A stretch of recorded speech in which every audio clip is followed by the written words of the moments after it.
Today is Tuesday, February 16th. What to know about millions of Americans dealing with power outages during extreme winter weather, and who could see snow, ice, or even tornadoes next. Also, lawmakers' next big move to address the Capitol riot, and the reason experts say new cases of COVID-19 are finally going down in the U.S., and it's not vaccines yet. Plus, an update about the controversial social network Parlor, why the longtime host of the popular show The Bachelor is stepping aside, and what to expect from this year's Mardi Gras, now being called Yardi Gras.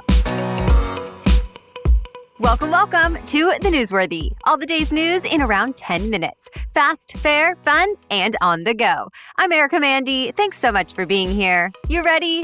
Let's do this. People from Texas to Maine are dealing with snow, ice, rain, and some of the coldest air in generations. It's the worst in the middle of the country, where in some places temperatures are 50 degrees below average. And it's all putting a huge strain on the power grid. At last check, there were about 4.5 million customers without power in Texas alone. Power companies tried rotating outages, hoping to avoid widespread blackouts. The idea there is if the companies cut off electricity on purpose to certain customers for less than an hour or so each, it will keep the demand for power from overtaking the supply and avoid a bigger problem. But since power shortages were so severe, that plan became more difficult, and some companies were actually unable to turn power back on for many people. So millions were left without heat in historically cold weather. And a lot of those outages are continuing today. Of course, the issues extend way beyond Texas. In parts of Nebraska, Kansas, and Colorado, wind chills got as low as negative 40 or 50. Dangerous road conditions have led to crashes in several states, and thousands of flights were canceled yesterday. Now, heavy snow and freezing rain are moving into the Northeast. Tornado threats are in the forecast today, too, in the Florida Panhandle and southern Alabama.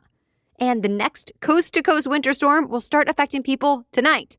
So far, it's not clear if it'll be quite as extreme as the one Americans are dealing with right now, but it might complicate cleanup efforts since the same areas could get hit again.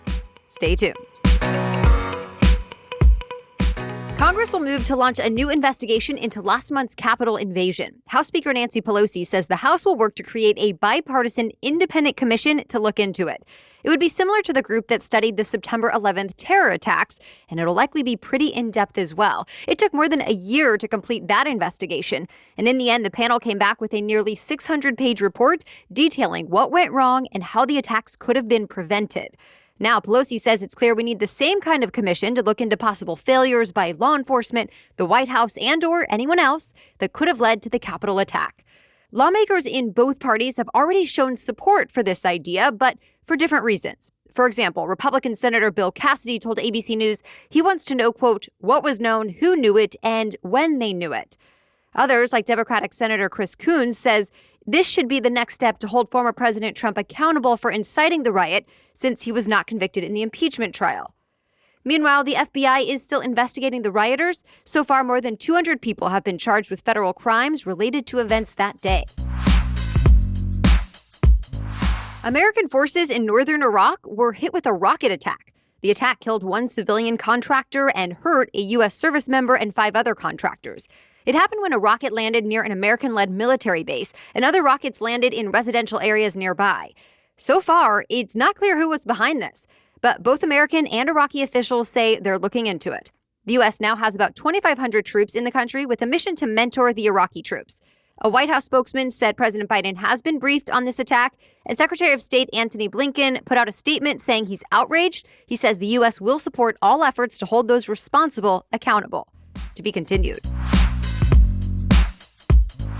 The coronavirus pandemic seems to be improving in the U.S. The average daily number of new COVID-19 cases dipped below 100,000 in recent days, and that's a big shift. Until now, we had not seen daily numbers below 6 figures since November 4th.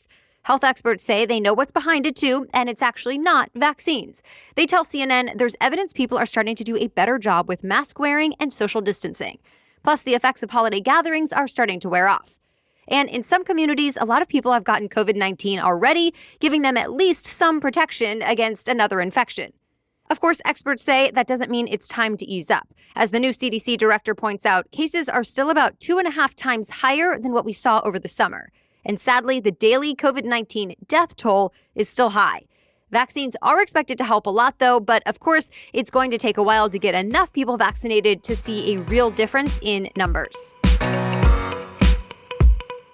We have much more news still ahead, but first, this episode is made possible thanks to BlueBlox. BlueBlox was created because of a lack of science behind leading blue light blocking glasses. So they got to work and created 3 specific lenses for daytime, nighttime, and color therapy that actually aligned with what peer-reviewed academic research was suggesting. For example, BlueBlox says its Sleep Plus lens is the only true 100% blue and green light blocking lens for after sunset use, meant to improve sleep, reduce anxiety, and relax you. I've been wearing these when working right before bed, and I do notice a difference.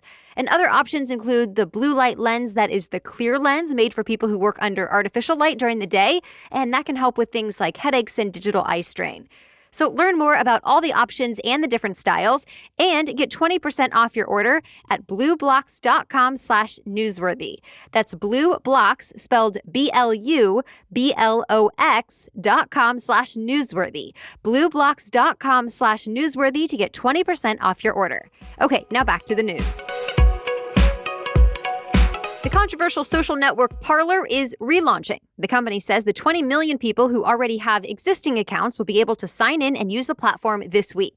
And next week, new users will be able to sign up. Now, this comes more than a month after the social network went dark. Remember, Amazon Web Services stopped hosting the platform, saying the company allowed its posts to incite violence. Well, that knocked Parlor completely offline and left it scrambling for a new web hosting firm. And now it's apparently found one. A Los Angeles area company called SkySilk has picked it up. But while the website goes back online this week, you still cannot download the app in the Google and Apple app stores. Both tech giants say Parler allowed posts that encouraged violence, and they banned it. At this point, they say they'll only bring it back if Parler shows it can effectively moderate content. Parler hasn't commented about those efforts recently, but one investor has said in the past the platform would not be giving in to the tech company's demands. Still, new community guidelines were posted on Parler's website, saying it will not be used as a tool for crime. Facebook is reportedly building an Android smartwatch. Sources tell the news site the information. The watch will let users send messages. It'll also have a bunch of health and fitness features. For example, it'll apparently be able to connect with other fitness products like Peloton bikes. And in typical Facebook fashion, it'll let you connect with your friends or maybe a trainer so you can track your workouts together. It'll be a standalone device, meaning it'll hook up to cellular networks without needing a smartphone. Facebook reportedly plans to begin selling the device next year, although the company so far has not made any official announcement. Yet another car company is vowing to go completely electric. This time, it's Jaguar. The luxury vehicle brand says it plans to be all electric by 2025. And there's more. The same company owns Land Rover SUVs, and it says there will be a new electric version released in 2024. Of course, this marks just the latest shift away from gas-burning cars. Last month, GM said all of its light-duty vehicles like cars, SUVs, and vans will be electric by 2035. And industry experts said other automakers would likely follow suit. The longtime host of the hit ABC show The Bachelor, Chris Harrison, is taking a break from the reality show. Harrison says he's stepping aside for what he called a period of time, but he did not get more specific than that. The reason? Well, he defended one of the show's current contestants, Rachel Kirkconnell. She apparently attended an antebellum plantation-themed fraternity formal back in 2018, and photos of it recently resurfaced. It stirred up a lot of controversy. Antebellum-era celebrations have been widely criticized for roots in slavery and racism, and have used Confederate flags for decorations. But Harrison pushed back during an interview with Extra correspondent and the first Black Bachelorette, Rachel Lindsay. He basically said there should be more understanding because people may not have known a few years ago that it was inappropriate to go to an event like that as much as they know now in 2021. Well, that did not go over well and stirred up a lot of backlash against the Bachelor franchise and its host. Harrison has since apologized, saying, quote, "By excusing historical racism, I defended it." Now Harrison is off the show for a while, and there's no word yet when he's coming back. The contestant, Rachel Kirkconnell, has also since apologized. She now says she was ignorant and promised to continue to learn how to be anti-racist in the future. Well, today is Mardi Gras, also known as Fat Tuesday. As you know, the holiday is usually celebrated with massive parades, costumes, and tons of eating and drinking. And New Orleans, Louisiana is typically the epicenter of it all here in the U.S. Of course, the pandemic is throwing a wrench in the plans this year. New Orleans shut down its bars and limited liquor sales. Parades and large gatherings are also banned. But celebrations will go on, just in a different way. Thousands of people have decorated their homes to look like Mardi Gras parade floats. They're calling it Yardi Gras. There's even an online map so people can drive from home to home and check out the elaborate displays. They really are elaborate, too. Some people hired out-of-work artists or rented props from float companies as a way to try to help those who rely on Mardi Gras business each year. And that's it for the main news today, but now it's time for Trivia Tuesday, when we ask a different trivia question every week. And this week, we're keeping up with the theme of Mardi Gras. But first, thanks to our sponsor, Fitbod. You know that feeling when you don't really want to work out, but then once you get going, you're so happy you did? I know I do. Well, no matter how tough your fitness goals may seem, Fitbod helps you build and maintain the habit with a dynamic program that learns from past workouts and then adjusts as you go. In fact, they'll help you get a stronger start to the year with 25% off a Fitbod membership now through February 28th. And I love that Fitbod gets it, that not everyone's workout should look the same. Location, intensity, pace, it can all vary. But Fitbod creates a program based on your unique body, experience, and environment. I love that when I get some extra at-home workout equipment, I can just update the app and my workout updates too. And the app has clear, easy-to-follow instructions for the exercises and even offers HD video tutorials if needed.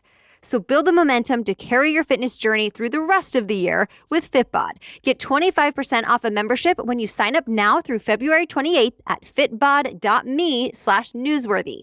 That's 25% off your membership at fitbod.me/newsworthy. Okay, now back to Trivia Tuesday. Today's trivia question is, in what year did New Orleans hold its first Mardi Gras parade? You can answer this week's question in our quiz posted to Instagram stories. Just find and follow us on Instagram at NewsworthyPod to play along. As for last week's trivia question, M&M stands for what two last names? The answer is Mars and Murray. Yes, those are the last names of the two people who created M&Ms, Forrest Mars and Bruce Murray. Both had connections in the candy business already through their parents. It was actually Mars who saw soldiers in Spain eating hard-shelled chocolates during the Spanish Civil War, and he liked the idea because the hard shell prevented the chocolate from melting. So after he returned to the States, he decided to team up with Murray, and the two put their own spin on the candy. The result was M&Ms as we know them today. And to this day, an M is printed on almost every one. Blank M&Ms sit on a conveyor belt and roll through a machine where the letter is gently pressed on. The printer can apparently stamp some 2.5 million M&Ms an hour. Shout out to Emily, Sarah, Kel, Taylor, Lydia, Ellen, Ray, and everyone who played along on Instagram. Thanks again for listening today and sharing the newsworthy with friends, family, and coworkers. We appreciate you, and we'll be back with more news to know tomorrow. Until then, have a great day.